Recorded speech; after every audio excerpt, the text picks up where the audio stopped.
big piece of his big accomplishment is Daca, and raising the debt ceiling. Like if those are the big things he does the first year, it would be ironic. But look, it's popular, even among Donald Trump supporters.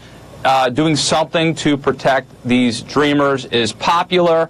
And I would also say, I think there's a hunger out there for somebody to get something done.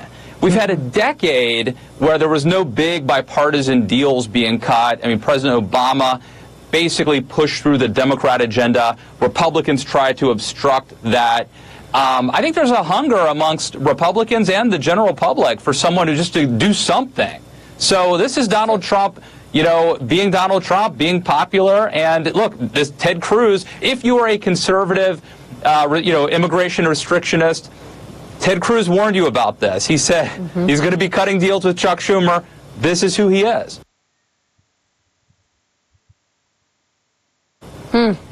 True.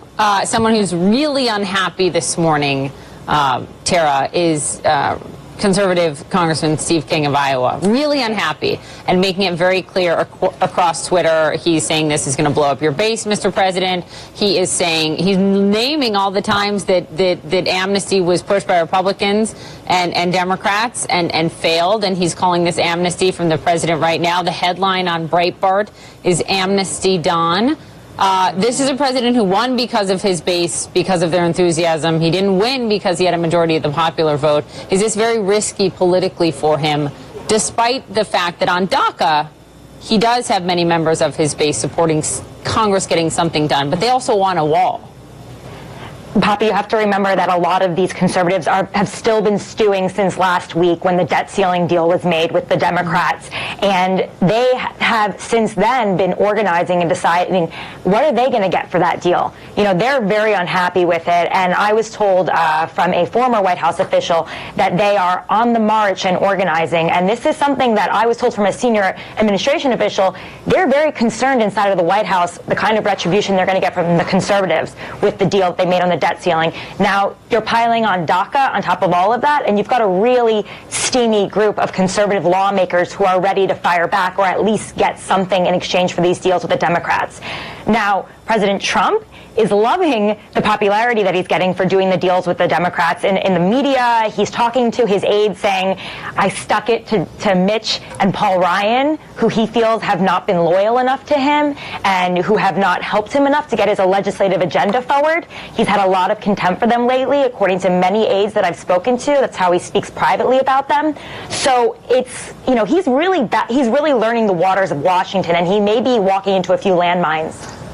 Matt, isn't it a risk for Republicans to get kind of too up in arms about the president showing some bipartisanship here and reaching across the aisle? Because every single one of them comes on CNN and says, we need more bipartisanship in this country. This is what the American people want.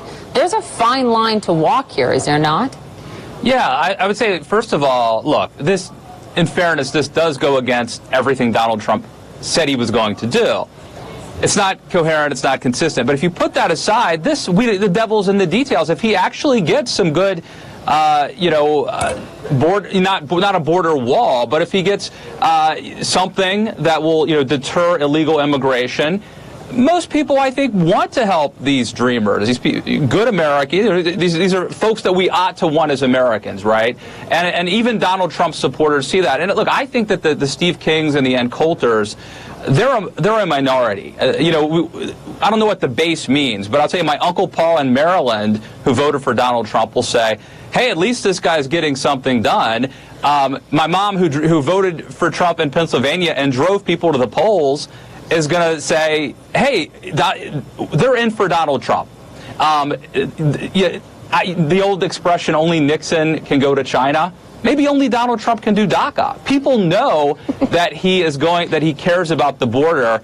So I think they're going to give him much more leeway. If Paul Ryan or Marco Rubio tried to cut a deal with Chuck Schumer to help the Dreamers, they would be destroyed. Trump gets away with it. It seems like the chocolate pie or chocolate cake or whatever seems to help every time. Doesn't hurt. Thank you, Betsy, Tara, Matt. Nice to have you all. Ahead for us, a very sad story and a follow-up to what broke on this show yesterday, demanding answers. Police investigating the death of 8 people at that nursing home in Hollywood, Florida, in the wake of Irma. We are on it. Also, Vice President Pence wheels down in Florida. You're looking at Air Force 2. We're waiting for him to come off of the plane. And then President Trump and the First Lady expected to land there momentarily. We'll take you there live. Stay with us.